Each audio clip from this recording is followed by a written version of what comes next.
firman Tuhan pada pagi hari yang indah ini, yaitu dengan topik mengikut Tuhan dengan sungguh-sungguh. Dan ini memang satu keharusan bagi setiap anak-anak Tuhan.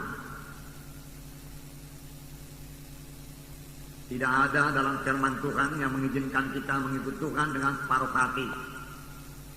Jadi memang seharusnya kita harus mengikut Tuhan dengan sungguh-sungguh, dengan segenap hati, dengan segenap jiwa, dengan kekuatanku, ku sembah Kau Tuhan, ku ikut Kau Tuhan.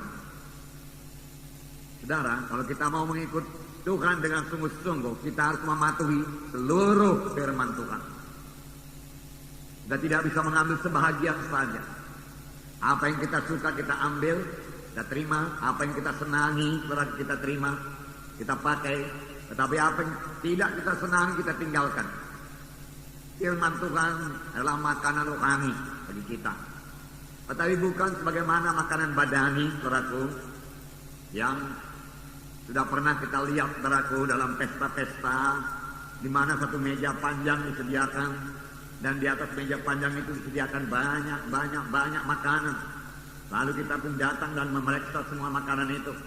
Lalu kita ambil makanan apa yang kita sukai. Lalu kita tinggalkan makanan apa yang kita tidak sukai. Saudaraku, bukan demikian dengan firman Tuhan. Kita harus menerima seluruh firman Tuhan. Apakah itu merupakan teguran kepada kita, larangan kepada kita, perintah kepada kita, kita terima semua. Dan kita laksanakan dengan baik firman Tuhan tersebut, saudaraku. Saudara yang kekasih dalam nama Yesus, barulah kita boleh menerima janji-janji Tuhan. Nah, ada 4 perkara, saudaraku, dalam firman Tuhan yang harus kita perhatikan dan patuhi sungguh-sungguh. 4 perkara. Yang pertama, saudaraku, yaitu janji-janji Tuhan, janji-janji Allah. Alkitab berisi banyak janji-janji Tuhan. Kalau Coyonggi berkata sekitar 33.000 janji Tuhan. Ada hamba Tuhan yang lain berkata hanya 7.000 atau 9.000 janji-janji Tuhan.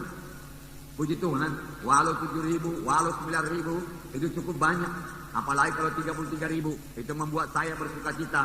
Dan saudara bersuka cita tentunya dengan janji-janji Tuhan yang begini banyak. Puji Tuhan, buat kita bersuka cita. Tetapi firman Tuhan bukan hanya berisi janji-janji Tuhan saja. Firman Tuhan juga berisi perintah-perintah Tuhan yang harus kita laksanakan, harus kita patuhi. Perintah-perintah Tuhan. Kalau firman Tuhan berkata, lakukan ini, kita harus melakukannya. Berbuat begini, kita harus berbuat. Karena itu perintah Tuhan. Kemudian ada lagi larangan-larangan Tuhan. Jadi saya dilarang menyembah berhala. Ya, itu harus kita patuhi. Ya. Dilarang mencuri, harus kita patuhi. Firman Tuhan berkata, jangan kamu mencuri, jangan menyembah berhala. Dan banyak larangan-larangan yang harus kita patuhi. Yang keempat, saudaraku, yaitu peringatan-peringatan Allah. Peringatan-peringatan Allah juga perlu kita perhatikan dan kita patuhi. Karena kalau kita tidak perhatikan larangan-larangan Tuhan dan kita melanggar larangan Tuhan, maka bayarannya sangat mahal, saudaraku. Nah, mari kita perhatikan yang pertama sekali, saudaraku, yaitu janji Allah. Janji Allah, begitu banyak janji Tuhan. Saya katakan tadi, saudaraku, ada yang mengatakan 33.000, ada yang mengatakan 9.000, ada yang mengatakan 7.000 janji-janji Tuhan. Haleluya. Saya memang belum pernah menghitungnya. Kalau saudara sudah menghitungnya, saudara mengetahuinya, saudara. Tetapi saya yakin janji-janji Tuhan ini begitu indah bagi anak-anaknya. Dan janji Tuhan ini membuat kita bersuka cita. Dan kalau Tuhan yang berjanji, Tuhan mau menggenapinya. Tuhan tidak berjanji kosong. Dia tidak sebagaimana manusia pada umumnya. Banyak manusia berjanji tapi tidak menepati janjinya. Tetapi kalau Tuhan berjanji, dia pasti menepati janjinya. Walaupun janjinya itu kadang-kadang begitu besar menurut pikiran kita, begitu hebat, begitu luar biasa. Tapi kalau Tuhan sudah menjanjikannya, Tuhan menggenapinya. Dan tidak ada yang mustahil bagi Tuhan, saudara. Yang perlu kita perhatikan, supaya doa kita dijawab Tuhan, saudara. Sebab masih banyak doa yang belum dijawab Tuhan. Padahal saudaraku yang berdoa itu berkata, apa yang saya doakan ini adalah janji Tuhan. Tetapi mengapa belum genap dalam hidup kita? Ada saya dengar anak-anak Tuhan yang berdoa dengan begitu baik, begitu lancar. Dan dia mengutip banyak firman Tuhan, tetapi tidak jaya dalam hidupnya. Di manakah kesalahannya ini? Apakah yang perlu kita perhatikan? Yang pertama sekali, saudaraku, kita perlu memperhatikan kepada siapakah janji Tuhan itu diberikan. Apakah kita termasuk di dalamnya apa tidak? Kalau kita tidak termasuk dalam janji Tuhan tersebut, maka janji itu tidak akan bisa kita minta. Kita minta pun tidak akan genap. Misalnya saya berkata kepada saudara, siapa di antara saudara yang berumur 50 tahun ke atas, saya mau memberikan sebuah Alkitab kepada saudara. Tidak semua saudara akan menerima Alkitab. Mengapa? Karena tidak semua saudara berumur 50 tahun ke atas. Siapakah yang dapat menerima Alkitab tersebut? Hanya yang berumur 50 tahun ke atas. Jadi terbatas. Demikian perjanjian yang diberikan Tuhan. Dalam keempat Injil kita melihat, saudara, bahwasanya kalau Tuhan berjanji, Tuhan tujukan kepada siapa janji itu. Dan biarlah saya katakan kepada saudara, kebanyakan janji Tuhan ditujukan Tuhan kepada murid-muridnya. Pada murid-muridnya. Ada yang berkata, saudara, sudah dia menghitung, saudaraku, ayat-ayat yang diucapkan Tuhan Yesus.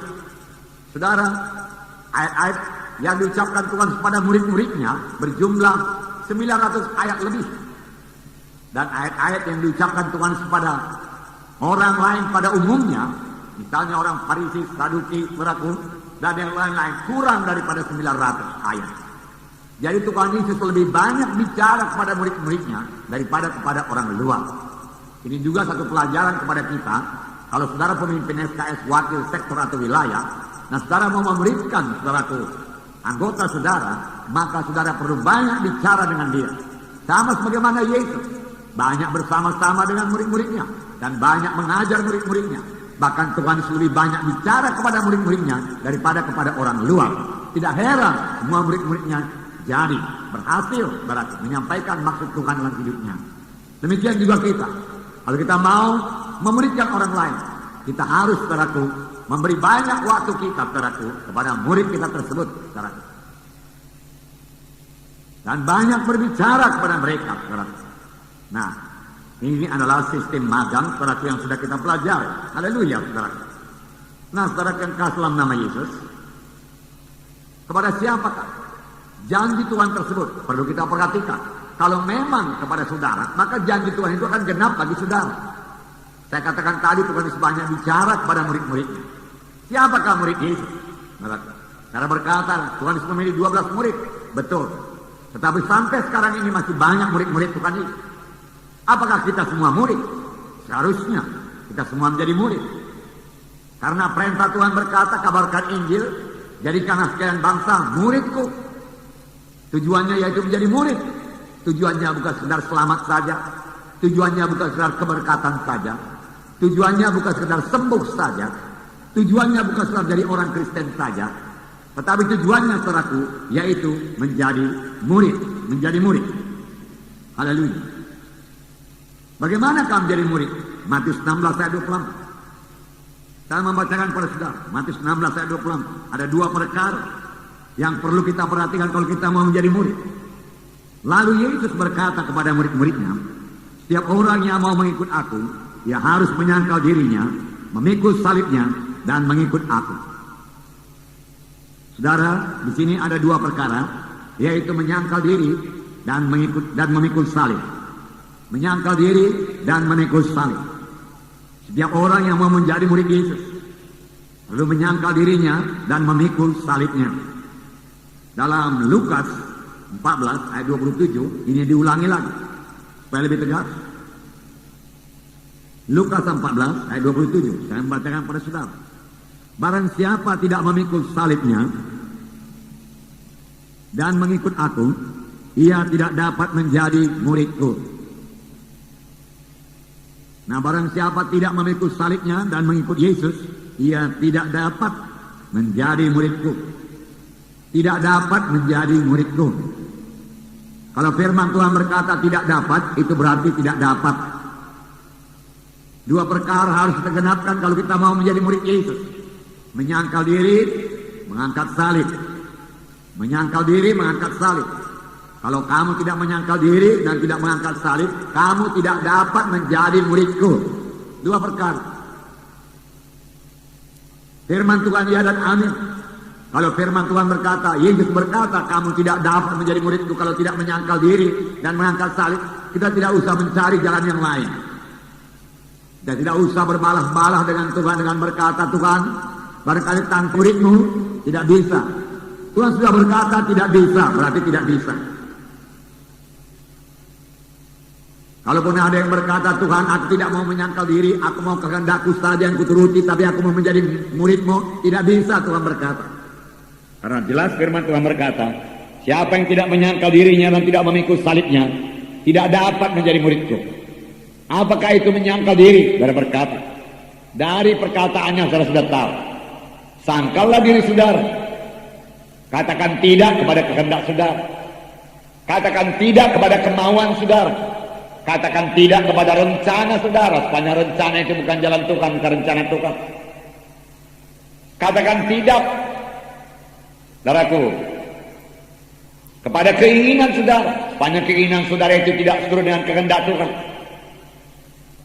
Kehendakmu jadi Tuhan, bukan kehendakku, tapi kehendakmu jadi. Nah, saudaraku, haleluya, haleluya, saudaraku, puji Tuhan. Nah, jadi saudaraku, dua-dua harus digenapi, menyangkal diri dan memikul salib. Menyangkal diri, kita mengatakan tidak. Kalau bukan kehendakmu Tuhan, aku tidak mau. Kehendakku tidak jadi, kehendakmu yang jadi Tuhan. Itu menyangkal diri. Jadi singkat, saudara bisa mengerti. Saudara mau pergi ke satu tempat, Tuhan berkata tidak, berarti tidaklah itu. Itu menyangkal diri. Saudara mau memilih pelayanan ini, misalnya saudara mau memilih pelayanan musik, Tuhan berkata engkau penyanyi, jadilah penyanyi. Amin, saudaraku. Saudara mau menjadi rasul, tapi rupanya saudara hanya seorang penginjil, jadilah penginjil atau guru. Kalau Tuhan berkata guru, guru. Bukan kehendak kita. Boleh jadi Tuhan berkata kepada saudara, saudara jadi sponsor kerajaan Tuhan, jadilah sponsor. Jangan jadi hamba Tuhan, kalau saudara kepingin jadi hamba Tuhan. Bukan kehendakku, kehendakmu jadi Tuhan. Kemudian apa yang dimaksud dengan memikul salib? Saudaraku, memikul salib. Salah satu artinya saudaraku yaitu sama dengan menyangkal diri, yaitu kehendak kita dengan kehilangan, ya, berlawanan, dan kita memikul, menyerahkan diri kita untuk mati saudaraku supaya kehendak Tuhan jadi. Tapi ada arti yang lain, yaitu mati siaku kita, manusia lama disalibkan. Kalau seorang mengangkat salib di Yerusalem, orang-orang tahu bahwasanya orang itu pasti mati kalau dia sudah memikul salibnya. Kalau dia disalib di kayu salib, dan kalau dia tidak sampai mati, maka pengawal akan mematikan dia. Boleh jadi mematahkan kakinya, boleh jadi menusuk lambungnya. Pokoknya yang mengangkat salib, saudaraku, harus mati. Jadi dua perkara, saudaraku, menyangkal diri dan mengangkat salib, dan memikul salib. Haleluya.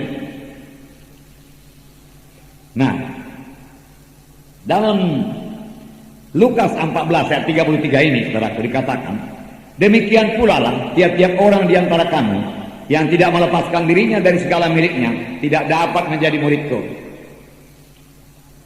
Nah, ini lebih hebat lagi. Demikian pula lah tiap-tiap orang di antara kamu yang tidak melepaskan dirinya dari segala miliknya tidak dapat menjadi milikku, tidak dapat menjadi muridku. Ini Tuhan Yesus bicara mengenai milik kita. Apa artinya ini? Yaitu milik saya bukan milik saya lagi, tapi milik Tuhan. Berat ya, saudaraku. Ya. Segala milik saya, milikmu Tuhan. Kehendakmu jadi Tuhan. Firman Tuhan lagi-lagi berkata, tiap-tiap orang di antara kamu yang tidak melepaskan dirinya dari segala miliknya tidak dapat. Jadi kalau kita berkata hanya separuh milik saya boleh diserahkan padamu Tuhan, yang separuh lagi tidak. Tuhan berkata, kamu tidak dapat jadi muridku. Berat jadi murid. Hitung biayanya.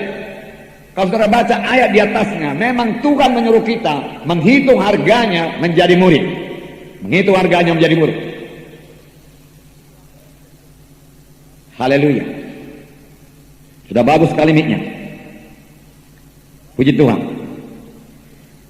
Sebab siapakah di antara kamu yang kalau mau mendirikan sebuah menara tidak duduk dahulu membuat anggaran biayanya, kalau cukup uangnya untuk menyelesaikan pekerjaan itu, supaya jikalau ia sudah meletakkan dasarnya dan tidak dapat menyelesaikannya, jangan-jangan semua orang yang melihatnya mengejek dia. Tuhan menyuruh, kalau kamu mendirikan menara, coba hitung dulu biayanya. Berapa biayanya? Supaya jangan sudah kamu mulai meletakkan dasar tidak dapat menyelesaikannya, lalu orang lain mengolok-olok kamu. Kemudian satu contoh lagi diberikan Tuhan.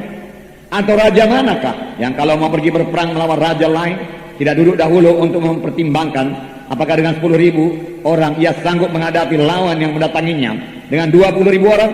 Jikalau tidak, ia akan mengirim utusan selama musuh itu masih jauh untuk menanyakan syarat-syarat perdamaian. Atau raja mana yang mau berperang, tidak mengukur kekuatan musuh, tidak menghitung kekuatan musuh dan menghitung kekuatan sendiri? Kalau memang tidak sanggup, maka berdamailah, dia katakan. Kemudian ayat 33 datang, di mana dia katakan, demikian pula lah tiap orang di antara kamu yang tidak melepaskan dirinya dari segala miliknya tidak dapat menjadi muridku. Kalau saudara mau janji-janji Tuhan yang diberikan Tuhan kepada murid-muridnya genap kepada saudara, maka saudara harus menjadi murid lebih dahulu. Amin, saudara. Haleluya. Ya. Ada 3 syarat yang minta Tuhan jadi murid. Masih ada syarat yang lain, tapi ini syarat yang utama. Yang pertama yaitu penyangkalan diri, bukan kehendakku. Mengatakan tidak kepada kehendak kita, iya kepada kehendak Tuhan. Yang kedua memikul salib, di mana siaku kita, kesombongan kita, membesarkan diri sendiri, mementingkan diri sendiri, dikuburkan, disalibkan, mati. Jadi kita tidak membesarkan diri, menyombongkan diri, siaku kita tidak lagi, saudaraku. Semua kemuliaan bagi Tuhan. Yang ketiga, saudaraku, yaitu miliknya diserahkan kepada Tuhan, menjadi milik Tuhan. Ini berarti penyerahan diri sepenuh kepada Tuhan. Penyerahan diri sepenuh kepada Tuhan. Saudara masih ingat cerita beberapa minggu yang lalu mengenai seorang yang bertemu dengan satu mutiara yang mahal.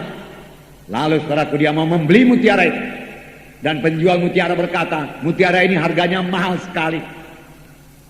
Tetapi yang membeli berkata, mahal pun aku mau membelinya. Berapa? Penjual mutiara berkata, berapa uangmu ada di bank? Dia bilang 10 juta. 10 juta kau serahkan semua.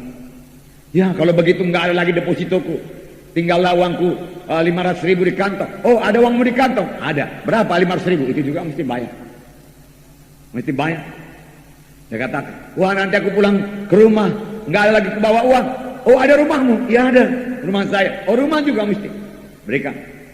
Kalau mau mutiara ini, rumahmu juga membayar. Wah, kalau begitu di mana kami tinggal? Nanti kami tinggal di mobil. Oh, dia berkata, oh ada mobilmu juga? Ada. Kalau gitu mobil juga serahkan untuk Tuhan. Serahkan kalau mau beri mutiara. Wah, kalau begitu kami tidur di tenda saja nanti.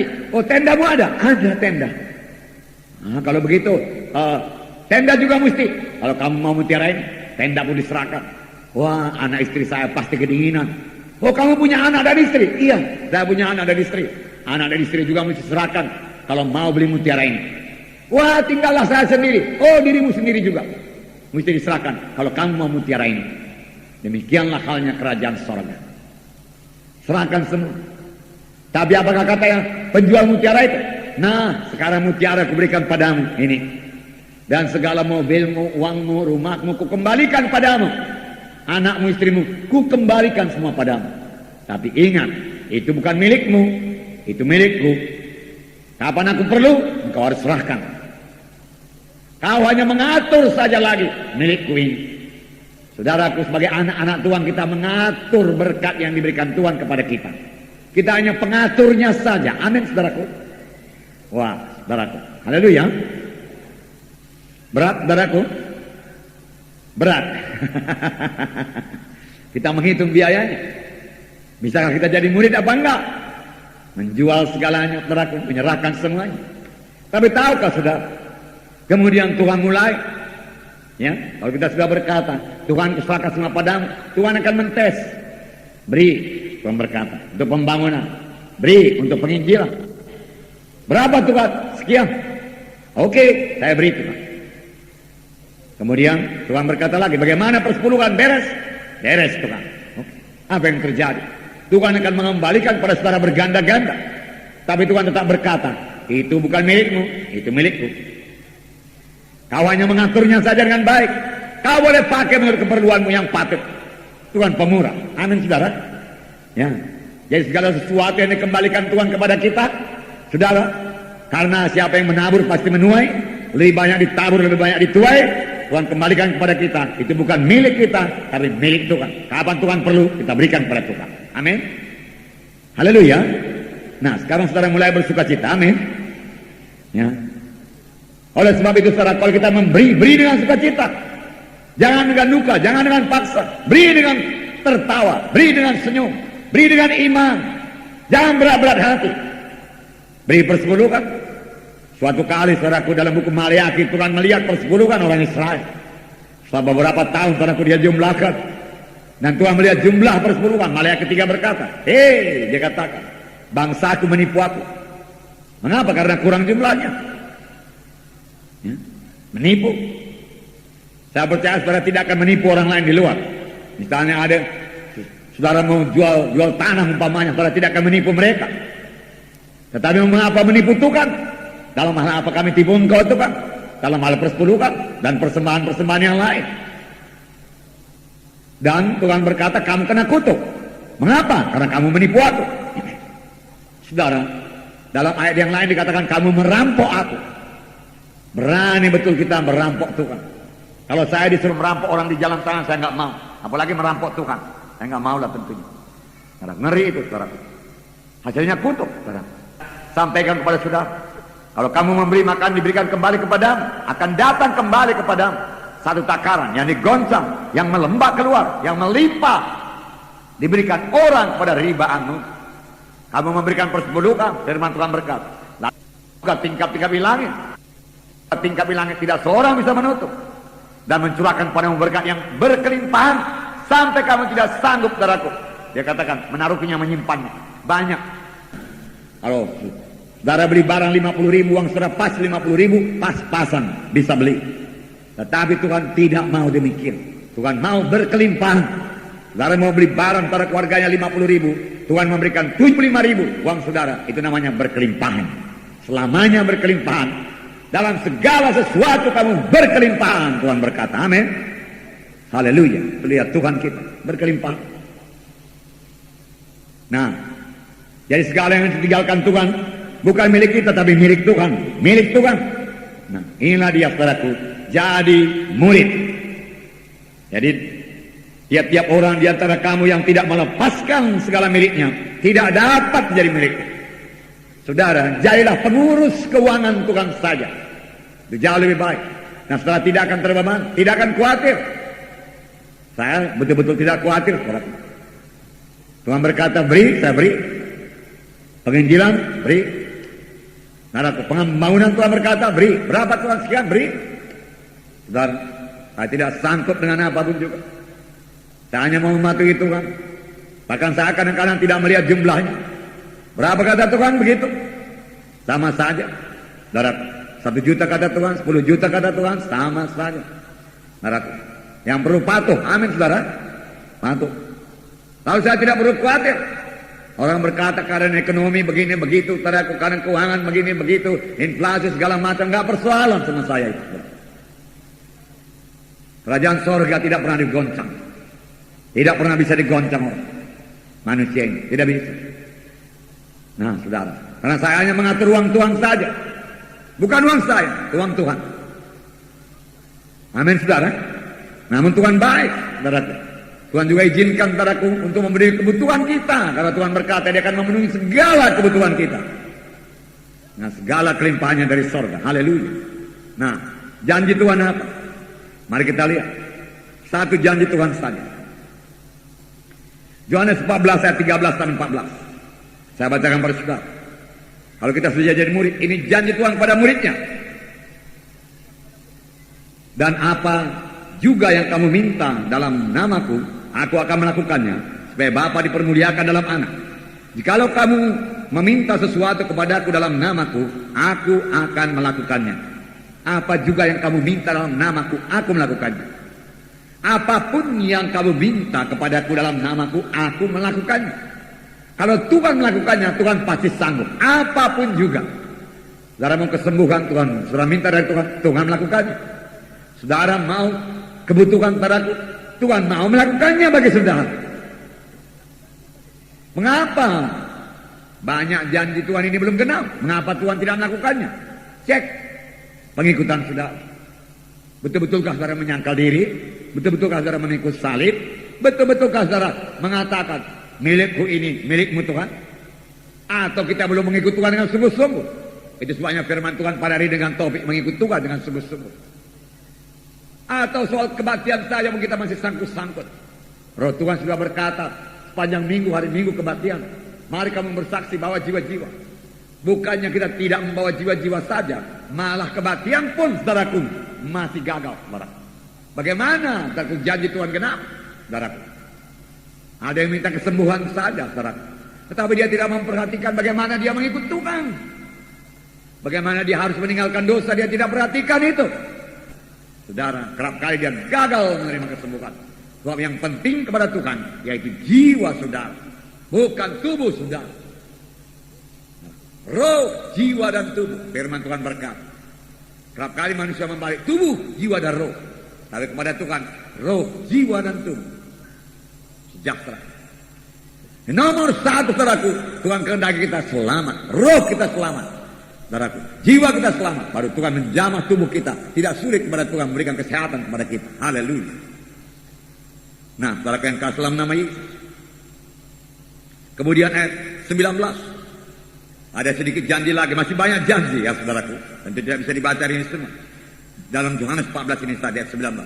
Tinggal sesaat lagi dan dunia tidak akan melihat aku lagi, tetapi kamu melihat aku, sebab aku hidup dan kamu pun hidup. Haleluya. Sebab Yesus hidup, saya hidup, saudara hidup. Sebab Yesus hidup, saya beroleh hidup yang kekal, saudara beroleh hidup yang kekal. Karena saya murid Yesus, saudara murid Yesus. Hidup di dunia ini 80, 90, 100 tahun. Kalaupun sampai, kebanyakan saya lihat saudaraku 40 tahun, 50 tahun saudaraku. Banyak yang sudah sakit, lumpuh saudaraku dan macam sebagainya saudaraku. Saudara, tapi dalam Tuhan, Tuhan menjadikan kesehatan kepada kita, umur panjang kepada kita. Dan sesudah itu kita beroleh hidup yang kekal. Amin saudara. Nah seberapa? Bisakah harta memberikan itu kepada saudara? Boleh jadi harta bisa memberikan saudaraku umur dipanjang-panjangkan dengan teknik kedokteran yang tinggi pada sekarang ini saudaraku. Tetapi hidup yang kekal tidak dapat dibeli dengan uang saudaraku. Ayat 27. Damai sejahtera ku tinggalkan bagimu, damai sejahtera ku berikan kepadamu. Dan apa yang kuberikan tidak seperti yang diberikan oleh dunia kepadamu. Janganlah gelisah dan gentar hatimu. Damai sejahtera ku berikan padamu, bukan seperti damai yang diberikan dunia ini. Betapa banyak orang dunia ini mencari damai sejahtera, damai dalam rumah tangga, tetapi tidak dapat damai dalam rumah tangga. Saudaraku, akarnya yaitu mementingkan diri sendiri juga. Belum memikul salib dan belum disalibkan, saudaraku. Maka damai rumah tangga susah didapat. Suami saudaraku tidak mau mengaku dosa, istri juga tidak mau mengaku dosa kalau salah. Kalau istri tidak memperlakukan suami dengan baik, harus dia minta ampun sama suaminya dan bertobat. Kalau suami, bapak-bapak tidak memperlakukan istrinya dengan baik, dia harus berani minta maaf dan berubah.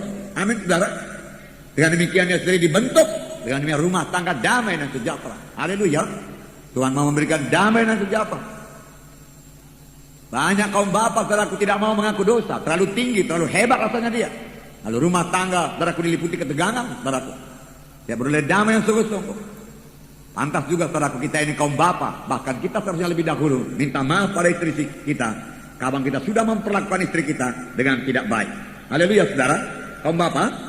Haleluya, amin, haleluya. Nah, saudara yang kasih dalam nama Yesus, puji Tuhan saudara. Nah, ini mengenai janji Tuhan.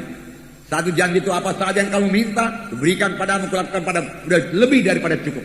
Apa saja. Saudara mau kesembuhan, saudara mau keberhasilan, saudaraku, ya, saudara mau jodoh, saudaraku, apa saja Tuhan sanggup melakukannya. Tapi jadilah murid lebih dahulu, menyangkal diri, memikul salib, menyerahkan semuanya bagi Tuhan. Amin. Haleluya. Yang kedua, perintah-perintah Tuhan. Perintah-perintah Tuhan juga harus kita patuhi. Bahkan inilah tandanya saudaraku, kita ini mengenal Yesus. Kalau kita mematuhi perintah-perintahnya, harus mematuhi perintah-perintahnya. Dalam 1 Yohanes 2 ayat 3 dan 4. 1 Yohanes pasal 2 ayat 3 dan 4. Dan inilah tandanya bahwa kita mengenal Allah, yaitu jikalau kita menuruti perintah-perintahnya. Barang siapa berkata, aku mengenal dia, tetapi ia tidak menuruti perintahnya, ia adalah seorang pendusta, dan di dalamnya tidak ada kebenaran.